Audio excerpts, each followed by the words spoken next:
بسم اللہ الرحمن الرحیم۔ شروع اللہ کے نام سے جو بڑا مہربان نہایت رحم والا ہے۔ السلام علیکم۔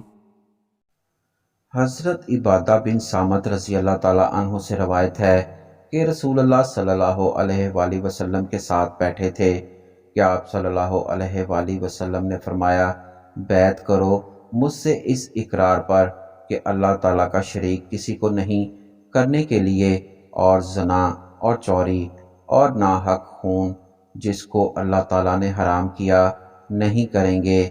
پھر جو کوئی اپنے اقرار کو پورا کرے گا اس کا ثواب اللہ تعالیٰ پر ہوگا، اور جو کوئی کام ان میں سے کر بیٹھے گا پھر اس کو دنیا میں اس کی سزا ملے گی، یعنی حد لگے گی، تو وہی اس کے گناہوں کا کفارہ ہے، اور جو دنیا میں اللہ تعالیٰ اس کے کام کو چھپا لے تو عاقبت میں اللہ تعالیٰ کو اختیار ہے، چاہے اس کو معاف کر دے چاہے عذاب کر لے۔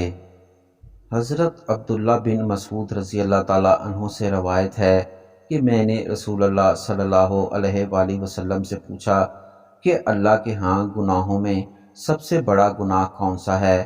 آپ صلی اللہ علیہ وآلہ وسلم نے فرمایا، تو اللہ کے ساتھ کسی کو شریک ٹھہرائے حالانکہ اس نے تجھے پیدا کیا۔ میں نے عرض کیا کہ واقعی وہ بہت بڑا گناہ ہے۔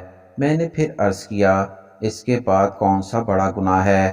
آپ صلی اللہ علیہ وآلہ وسلم نے فرمایا، اپنی اولاد کو اس ڈر سے قتل کر دینا کہ وہ تیرے ساتھ کھانے پینے میں شریک ہو۔ میں نے عرض کیا، پھر اس کے بعد کون سا گناہ؟